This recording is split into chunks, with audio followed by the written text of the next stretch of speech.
How's it going, everybody? This is S3Tide coming at you with the Week 10 of college football prediction video. I was going to do it on the computer over there, but it's not working, so I decided to get on camera and go ahead and do this, because right after this I'm going to do the trash talking video for Alabama LSU coming up this weekend, which I'm going to. I have my my trusty hat here that I got at game day in 09. I don't know if I'm wearing it or not. My thing, I'm not wearing it. It's gonna fall off probably. So yeah, go ahead and get started with my predictions. I'm gonna make it kind of quick, so I want to go ahead and make that trash talking video. So I'm not doing the Alabama LSU prediction for this video, by the way. You have to watch the other video for that. So let's see. Thursday we have Florida State, Boston College. Both teams not moving. We're not living up to expectations. Boston College is like 2-7. They're 3-7, something like that. They just got their first ACC win last week against Maryland, and Maryland's not that good. And Florida State was ranked in the top 10 in the country, and they're falling completely out. Only like 2 wins over BCS teams, I think.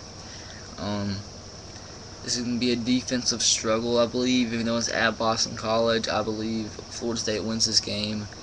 Let's say 17-7, Florida State. Moving on to the Saturday games, we have Michigan at Iowa. Iowa's coming off that disappointing loss against Minnesota, who has been doing terrible this year, which caused the coach to lead to a seizure on the sidelines, which isn't good, but he just got a contract extension. In Michigan, they run 2 completely different offenses. Michigan's more of a spread with Denard Robinson and Devin Gardner, and Iowa's more of a traditional pro-style offense, run the ball. This game's going to be very close. Michigan's tended to, in the past, have trouble with pro-style offenses, but I still believe Michigan wins. I believe they'll win 27-21 over Iowa. Texas is going to be a really interesting game. Texas Tech upset at number 2 Oklahoma a few weeks ago, who's number 6 now. And then last week they lost to Iowa State 41-7. And Texas is just, they're not Texas, but they're not doing as bad as they were last year. Last year they didn't even go to a bowl, so I'm sure Texas fans are happy that at least they're going to be going bowling this year. They're ranked 21 in the country. It's at Texas in Austin. If Texas Tech played like they did against Oklahoma, they have a chance. But if the team that came out last week against Iowa State comes out, they're going to have no chance whatsoever. But it's going to be a really close game. Really, really close. But I believe Texas will pull out the victory somehow. 31-28 over Texas Tech. Let's see. Vandy at Florida. This is my upset of the week, I guess you could say. I believe Vandy upsets Florida, gives them their 5th straight SEC loss. Gonna be close as can be. 21-20 Vandy, I say. Vanderbilt's coming off that disappointing loss against Arkansas. You could call it a win, because they should have won. They could have been up by 15 with like 2 minutes left, but for some reason their running back had to be retarded and fumble it for a touchdown. And Florida lost against rival Georgia last week, 24-20, I believe it was. As I said, I believe Vandy gets the upset 21-20 over Florida and gives them their 5th straight SEC loss. Things are not going too well for Will Muschamp and Florida. Moving on. Texas A&M and Oklahoma. This could be a close game. It depends how Texas A&M's defense comes out to play, because their offense can score right up there with anybody in the country. Oklahoma can as well, but they have a lot better of a defense. And like I said, if Texas A&M's defense comes to play, this could be a really close game, even possibly an upset. But I don't believe they have, because they've failed to do so in the past few weeks. They're going to keep it close for the first few quarters, but Oklahoma's going to pull away like they did last week against Kansas State. I believe Oklahoma will win 45-30 over Texas A&M. Ole Miss at Kentucky, the battle of 2 garbage teams. Ole Miss's job could be on the line right now if he's not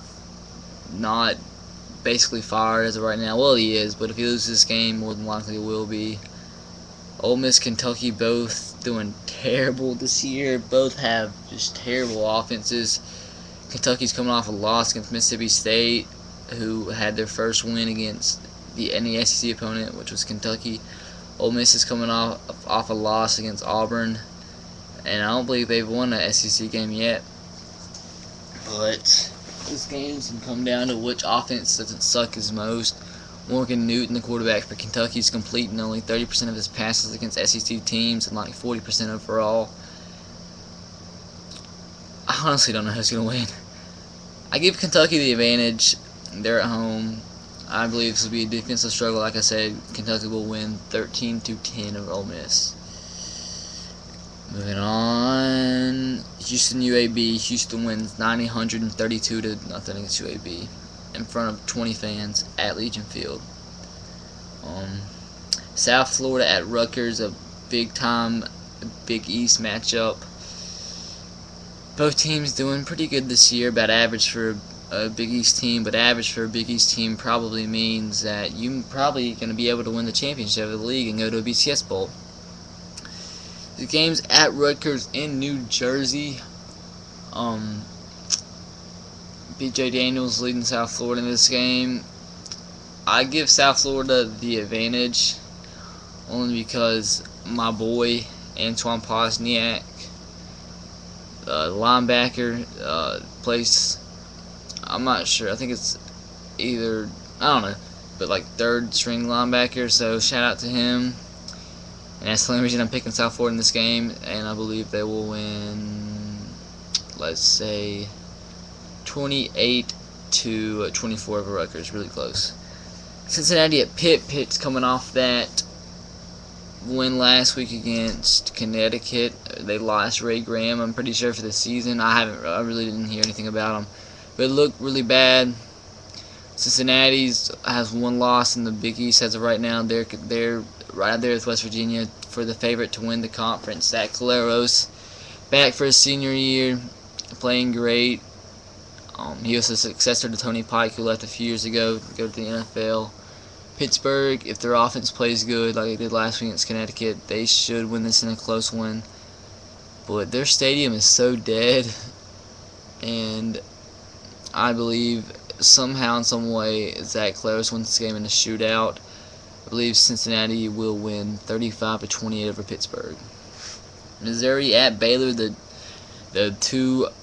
matchup of two great quarterbacks. Both can run like the wind. James Franklin from Missouri. I'm not sure if you guys saw that run he had last week against Texas A&M when they won in overtime, but he broke like 3 tackles, and he's insane. Only a sophomore. Robert Griffin, as all you know, who was a Heisman contender, but Baylor kind of fell off the radar as their defense is atrocious. I believe whatever quarterback has the better game will win this game, because both defenses are not great, but Missouri's a little bit more better than Baylor's. With that said, Missouri will win this game really, really close. I feel sorry for Robert Griffin. I doubt he'll be back for next year. He reminds me of a right-handed Michael Vick, like everything about him.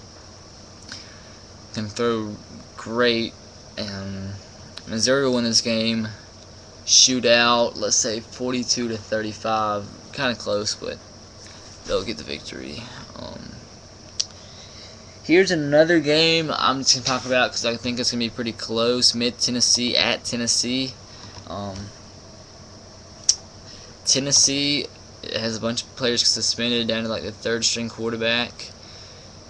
Tennessee's going to be coming to play, and this is going to be a really close game, but I still think just the overall depth of Tennessee is going to give them the victory. I believe Tennessee will win this game, let's say 28-17. They're going to keep it close, but they're not going to get it. 4 more games to talk about. I'm going to do this really quick. What time am I at now? I'm at 9 minutes. I'm going to do this really quick. South Carolina, Arkansas.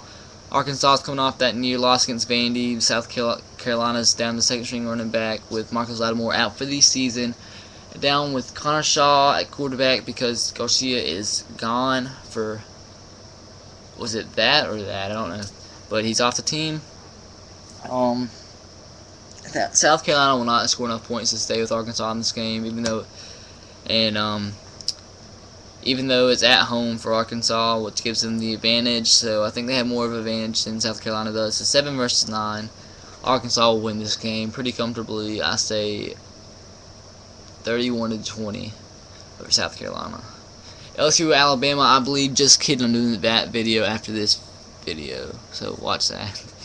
Kansas State, Oklahoma State. Kansas State was one of the favorites to win the Big 12 going into last week against Oklahoma. If they had won that game, they would have been right up there in the polls.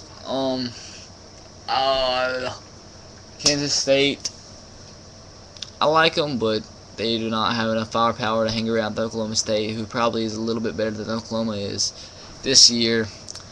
This could get ugly in the second half. I believe Kansas State will keep it close like they did last week against Oklahoma in the first half, and then Oklahoma State will score 8 million points. Oklahoma State will win this game 48-20 over Kansas State. The last game, Oregon at Wisconsin. This is a potential upset. Kevin Price, the successor to Jake Locke, who's now with my Titans.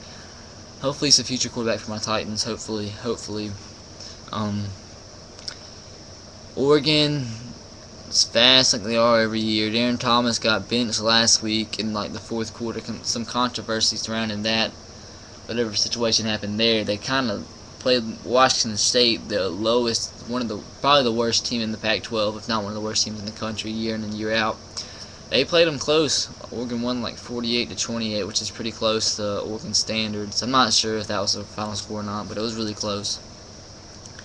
So Oregon, I think, might be a little bit let down after that kind of disappointing game against Washington State.